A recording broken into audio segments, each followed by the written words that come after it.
Hi everyone, today we're going to be looking at hydration and what to take with you on your trip to make sure you stay hydrated.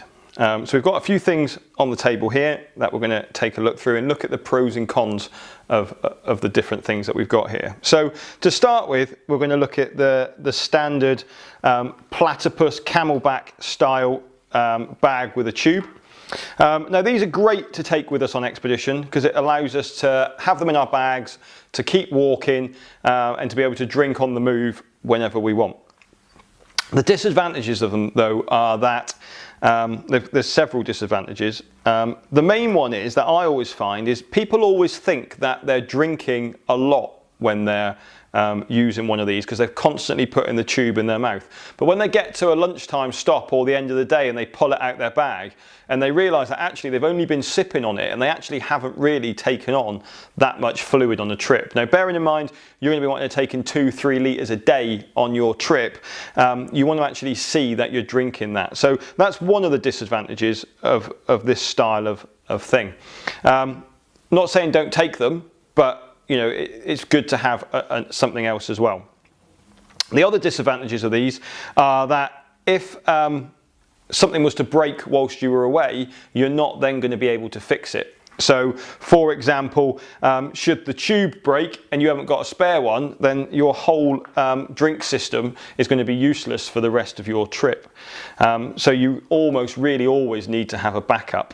And then finally, the other reason why sometimes these are not great is because especially on trips like Kilimanjaro or Everest Base Camp at the final stages, the tube can actually freeze in the cold and then you won't be able to get any drink out at all. So these are the disadvantages with those. Obviously the advantage is you don't have to stop, you can drink it all the time as long as you keep drinking it.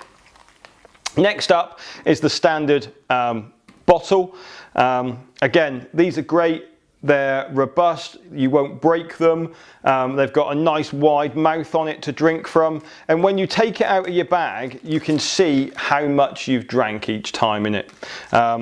So these are great. So having maybe this and one of these is probably one of the best solutions you can have to hydration on a trip. If you are going where it's cold, then you can buy these style of insulated liners that you pop the bottle into to prevent it from freezing, because the last thing you want when you're climbing like Kilimanjaro on summit evening is frozen water. So you've got things like this where you can keep it inside, it's insulated, and it will keep your drink from freezing. So as you can see in there, it's fully insulated and padded out in line. So these are great to have. These are robust, they're not going to break. Apparently you can drive over one of these with a Land Rover and it won't break. I've never tried one, and maybe actually I have a Land Rover, so actually maybe I'll do a video on if you can drive over one on a Land Rover and see how that goes. And these have just started to come out as well, which I think are great for carrying your spares on expeditions. And these are just collapsible bottles, and you just squeeze it in apparently. I got it working last night. There we go. And it just unfolds out into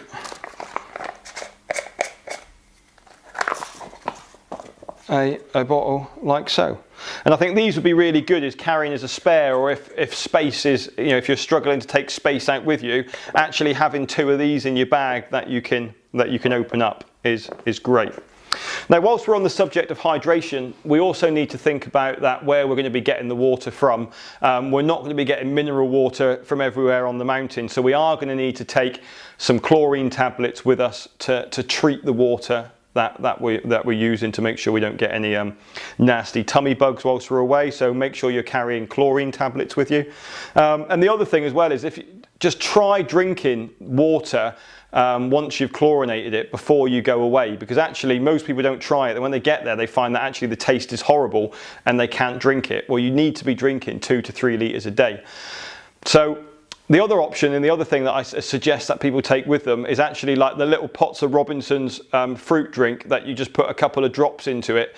Don't take up very much space, they're not going to leak all over your bag, and it just flavors the water. And actually, if you're one of these people that can't drink water, then having flavored water is at least going to allow you to drink the 2 to 3 litres that you need to be drinking each day. So that's all the information that I've got to pass on to you in this video on hydration. Think about what you're going to take with you. If you've got any questions, don't hesitate to ask us, and we look forward to speaking to you soon. Thanks a lot.